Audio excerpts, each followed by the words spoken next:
on the back of his carrier Garuda with great speed according to his desire. Thus he appeared before Gajendra.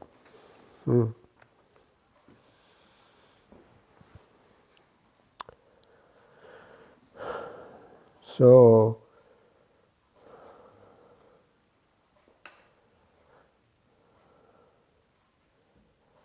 the Lord is very kind. He is always ready to help the conditioned soul. But we have to ask for his help. If we don't want him to help us, then no wonder he doesn't. Actually, he is always helping. Nityo nityanam chetanas chetananam eko bahunam yo vidadati kama. He is helping every one of us because otherwise we could not exist. He is maintaining everyone. One living entity. Krishna is also a living entity, and we are living entities. But there is a vast difference.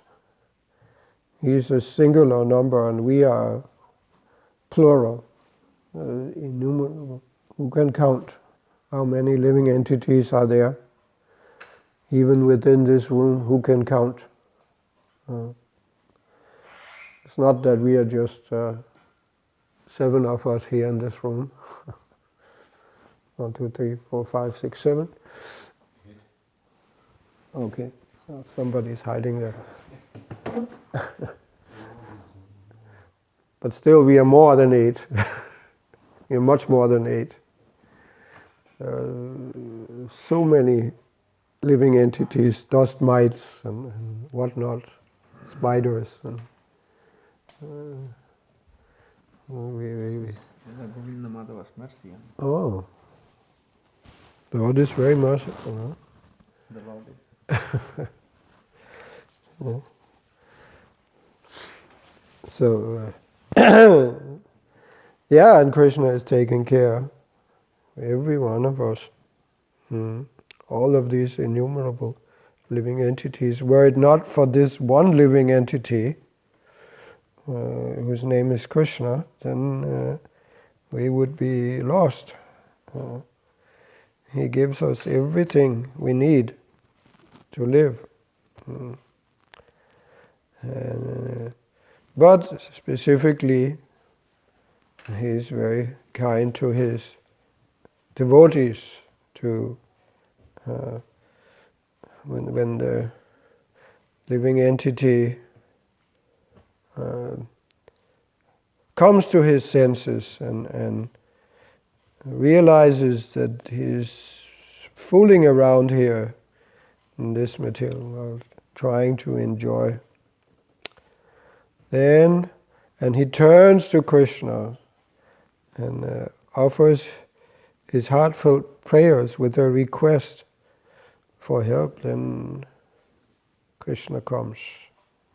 Just like he came here personally, on the back of his carrier Garuda, as described here. So he will come. It's not only that he came to save Gajendra, he will come to save every one of us. If we ask him, we have to actually want his help.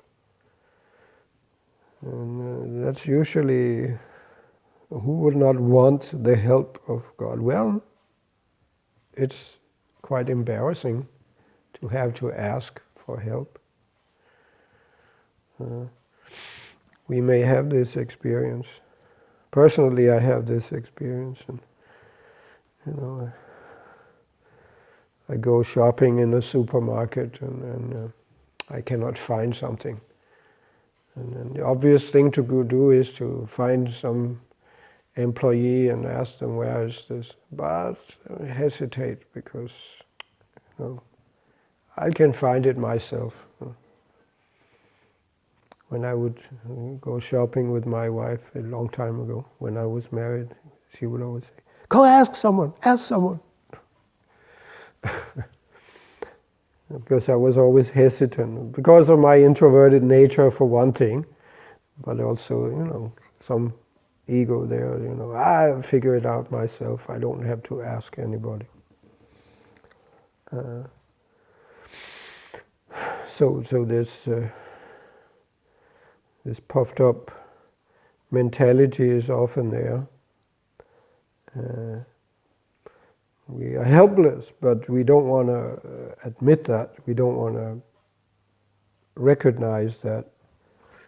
But that is a fact, and material energy is actually forcing us down on our knees so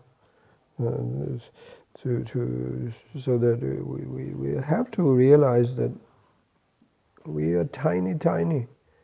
We are in the control of something much bigger than us. And however much we try, we will not succeed by our own endeavors in the struggle for existence.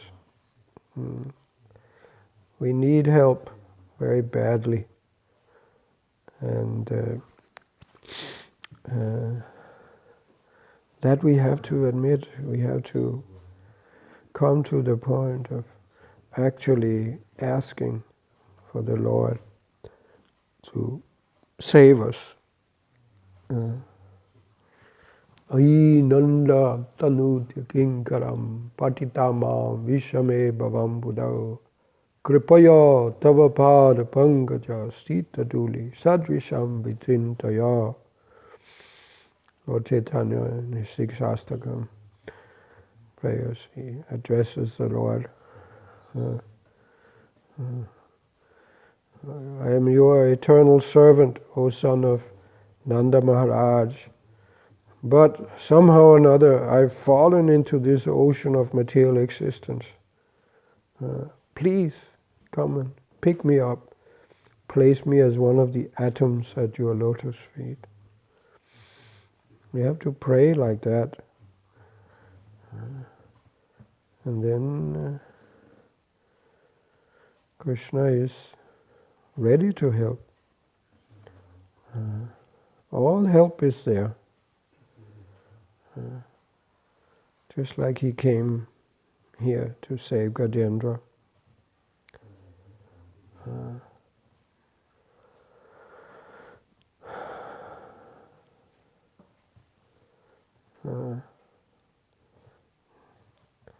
Here it's a little interesting little detail that Prabhupada is quoting Vishwanath Chakravarti Thakur, that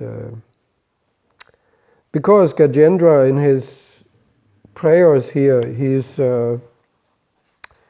kind of general.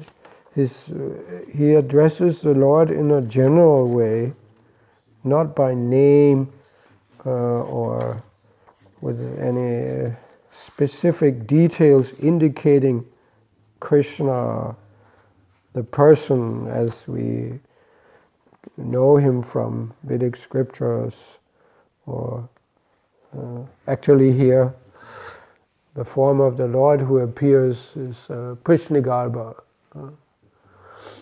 who is of course also Krishna, but Krishna is he appeared sometime before he appeared as Krishna, as the son of Prishni and Sutapa.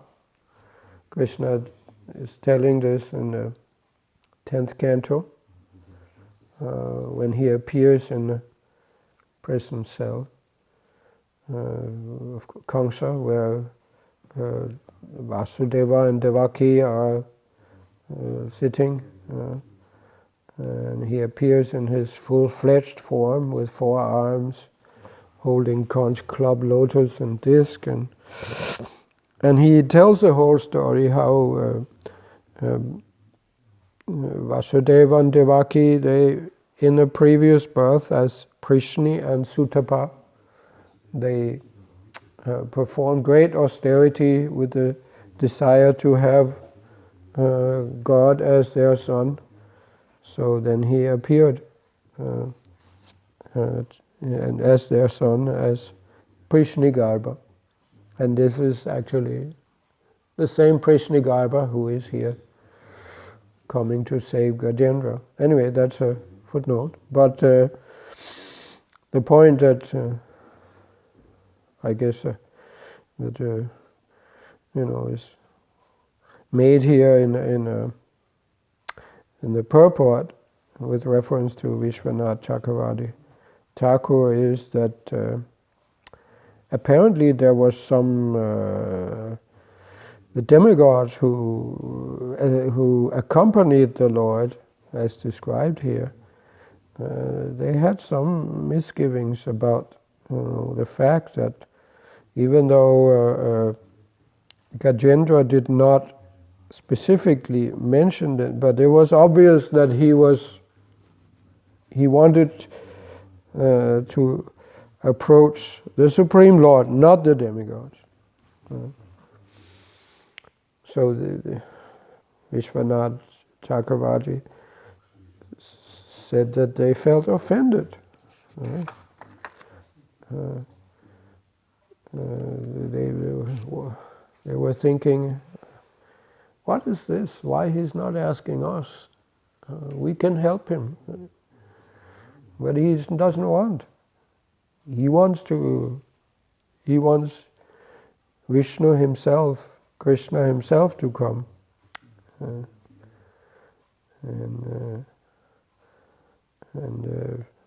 Well, this is a little surprising, I guess, considering that we understand all the demigods, they are devotees of the Lord. And it was actually, as pointed out here, this was actually offensive. It was offensive to be offended. The demigods felt offended, but that in itself was an offense. So, yeah, well, this is psychology. This is not unusual in the material world, that if you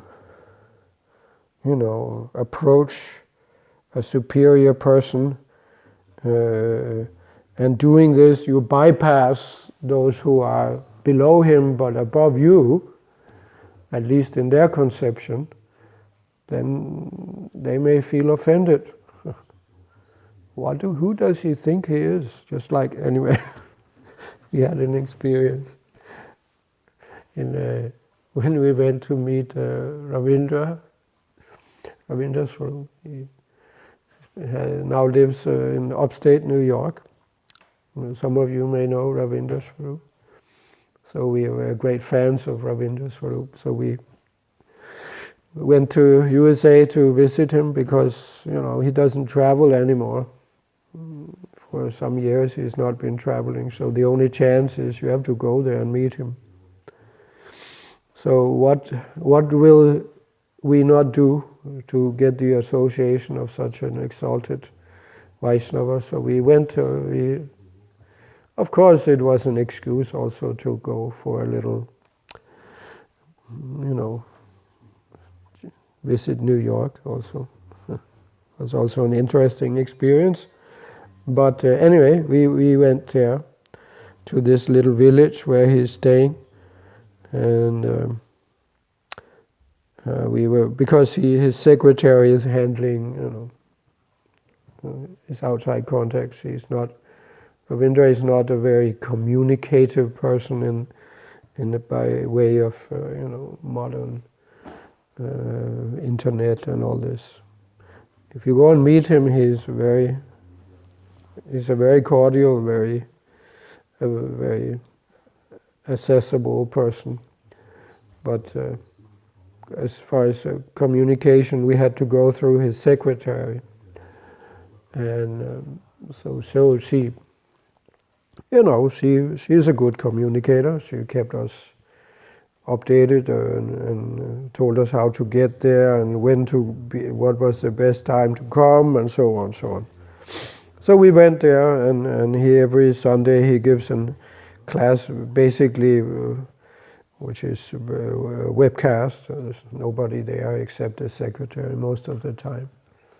So anyway, we were there that time, and it was very nice. And since we were there a little longer, so we decided, we'll go next Sunday also, and attend his class. But then we got the inspiration to go a little earlier and go for a walk on the countryside before the class. So by then we understood, we had detected where his personal quarters, the house where he was staying with his wife. So we came early and we just went directly to his house, and we thought, okay, we'll ask him for some advice. Where is a good path to go for a walk in nature, because it's a very natural environment in a small village on the countryside. So we just went, directly to his house. We didn't go to the house where his secretary was staying, because that's where the class was going on, and that was the normal. And there was no problem. He was maybe a little surprised that we just dumped in like that, but he was very friendly. He invited us in. He showed us some old, ISKCON paintings he had, and he went with us to, along the path a little, walked a little with us to show us which way was a good nature path to go for a walk, and so on, so on. And it was all very nice until we came back from the walk, and this time we went to the house where his secretary was staying, and where the webcast was going to take place. And then there was a problem because his secretary was not so happy about the fact that we had just bypassed her and gone directly to Ravindra. So she immediately, it was very clear that there was something wrong, and she was not happy about that, and tried to explain us that we'd made a mistake in bypassing her. And anyway, so sometimes it's like that. And I said to her, well, it wasn't so bad after all, because he got some exercise. And then she gave me these eyes. Yeah, that was when he showed up for the class, or during Prasadam, he was referred to our little walk, and saying something. Yeah, I got almost my daily exercise, taking a walk with you. Anyway, it was quite obvious, at least to us, that he didn't have a problem with it. That we came to it. As I said, he even invited us in, and showed us some old. He has on his wall the old picture, the original Panchatattva painting from which was made for the first temple in New York, 2nd Avenue, and other things, talking this, that, and there was no feeling that we'd done something wrong, but only from the secretary. But anyway, it's just an example of similar psychology that But of course, that is just life in this world is like that. Sometimes, there was no mistake. What was Garuda's mistake? What was Gajendra's mistake? He was perfectly right in approaching Vishnu or Krishna directly. But still, apparently the demigods, they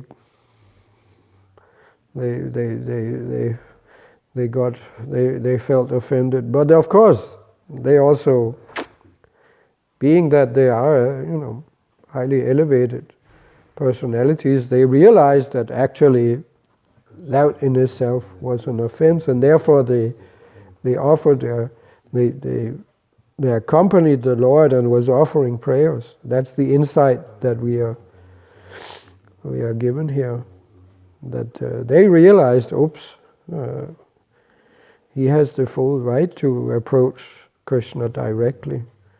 We made it was wrong of us. It was actually offensive of us to become offended.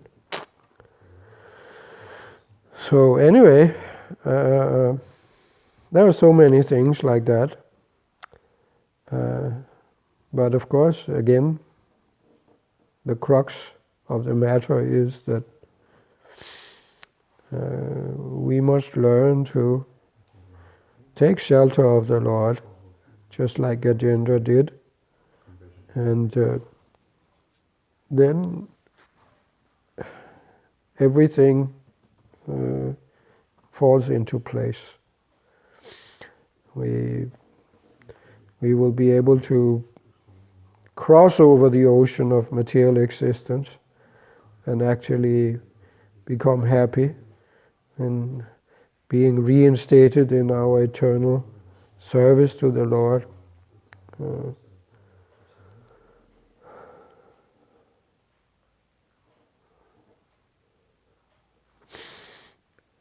Okay, Hare Krishna.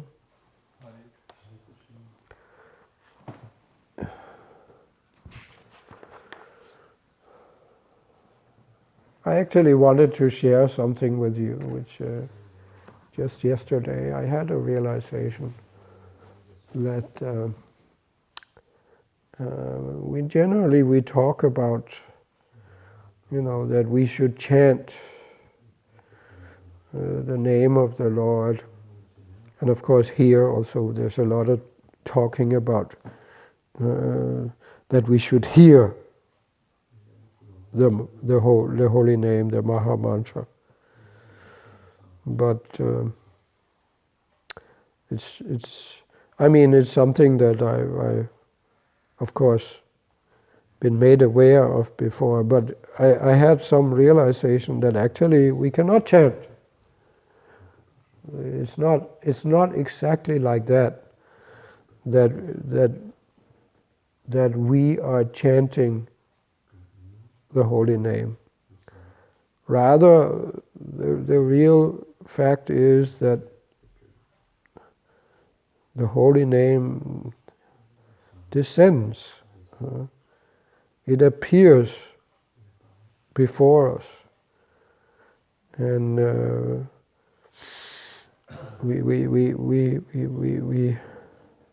we should ask. We should actually pray for Nam Prabhu to appear and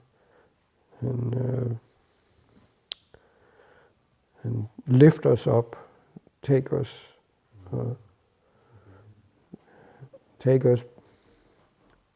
on his carrier and bring us back to the spiritual world, if you can say like that.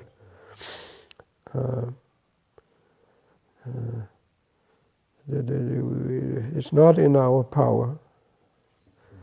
If the holy name is non-different from Krishna, then it also follows that he is independent and he does whatever he likes. And we have to, just like Gajendra was praying for the Lord to rescue him, so we have to pray for the holy name to appear and save us. And give us His mercy. That's really what's going on.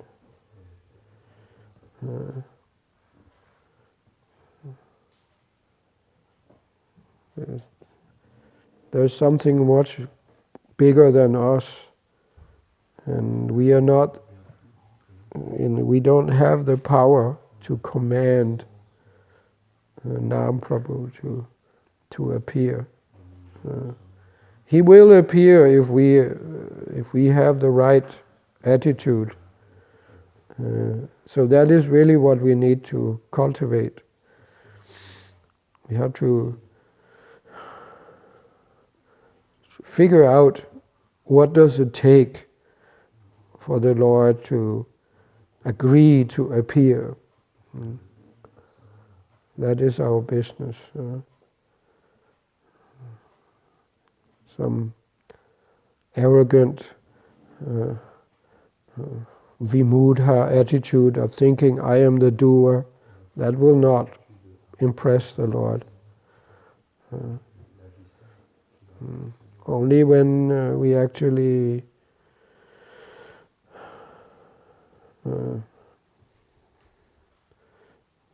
become very thankful, we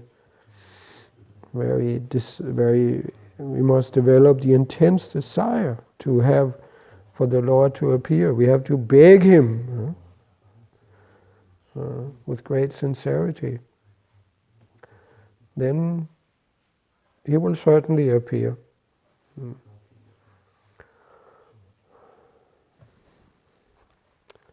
Okay?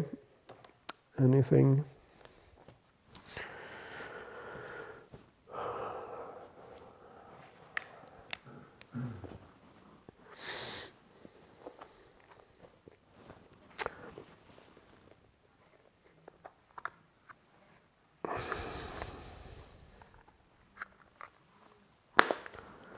Hare Krishna.